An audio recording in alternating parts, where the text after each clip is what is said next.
ये बात उन दिनों की है जब मैं चंडीगढ़ में नया नया आया था। तो आके मैंने चंडीगढ़ का एक सेक्टर था 40C, वहाँ आके डेरा जमा लिया। यानी कि वहाँ मैंने मकान एक किराए पे ले लिया। उसका रीज़न ये था कि वहाँ के जो किराए थे वो सस्ते होते थे। चंडीगढ़ का 40C सेक्टर उस वक्त नया नया बस रहा था। चंडीगढ़ से कम ये 10 किलोमीटर बाहर होता था और इसके जो किराए थे बिल्कुल आधे होते थे, जो कि चंडीगढ़ के मेन सेक्टर थे 22 सेक्टर, 35 सेक्टर या 15 सेक्टर, इनसे आधे होते थे। खैर मैं वहाँ रहने लग गया। वहाँ मुझे रहते रहते पता लगा कि वहाँ एक जो किराने का सामान मैंने रोज़ डेली नीड का ख़रीदना होता था, तो वहाँ एक किराना स्टोर थी, बहुत बड़ा किराना स्टोर था। खैर वो बहुत ही अच्छा चलता था, बहुत ही सेल थी, बड़ी भरमार थी वहाँ ग्राहकों की भी और सामान देने वालों की, सामान लेने वालों की।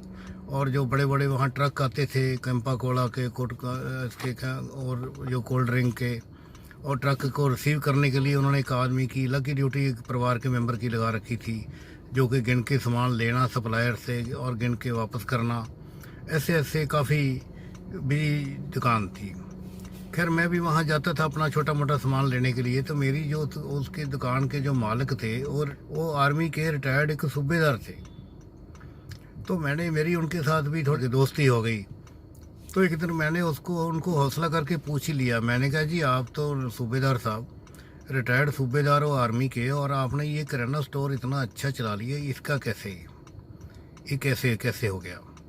कहने लगा ठीक है अभी तो मैं बिजी हूँ, किसी दिन खाली टाइम मेरे पास आ जाना, मैं तुम्हें अपनी सारी स्टोरी आपको सुनाऊंगा। मैंने कहा ठीक है जी।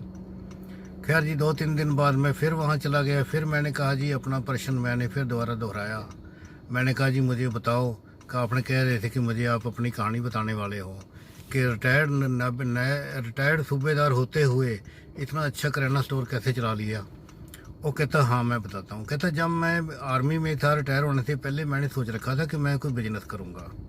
मुझे कहता कोई समझ नहीं आ रही थी कि क्या बिजनेस करूँ। कहता फिर मैंने एक आदमी गुरु बना रखा था। फिर मैंने अपने जो गुरु था वो बड़ा एक्सपर्ट आदमी था। कहता मैंने अपने गुरु जी को पूछा, मैंने कहा मुझे बताओ कि मैं रिटायर होने के बाद क्या बिजनेस करूँ।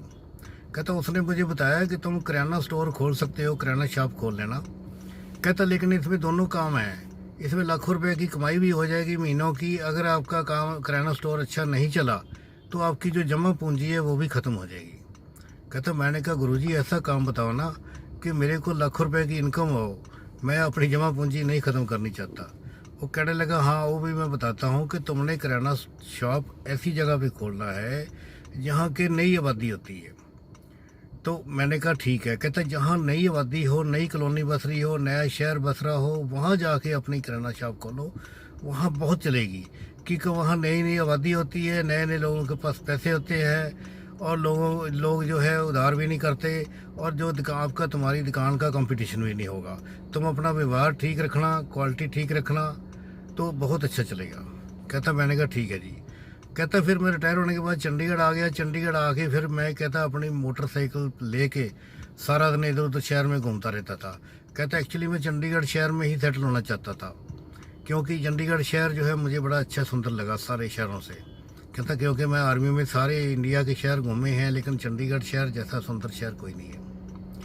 कहता फिर मैं घूमते घूमते मुझे पता लगा भी चंडीगढ़ का जो 40C सेक्टर है नया बस रहा है। कहता इसलिए फिर मैंने यहाँ दुकान कर ली। कहता उसका नतीजा तुम्हारे सामने ही है। कहता देखो ये अच्छा चल रहा है, नए नए सारे लोग हैं, नए नए कोई कंपटीशन नहीं, मेरा कोई और दुकान भी नहीं थी, अकेली सूबेदार साहब की दुकान थी। सो दोस्तों इस स्टोरी के सुनाने का मतलब आप समझ गए होंगे कि मॉरल ऑफ द स्टोरी क्या है। कि कभी आप भी कोई लाइफ के अंदर कोई किराना शॉप या कोई भी शॉप खोलना चाहते हो तो हमेशा उसी जगह खोलो जहाँ बिल्कुल नई आबादी होती है। तो दोस्तों आज की वीडियो में इतना ही। जय हिंद।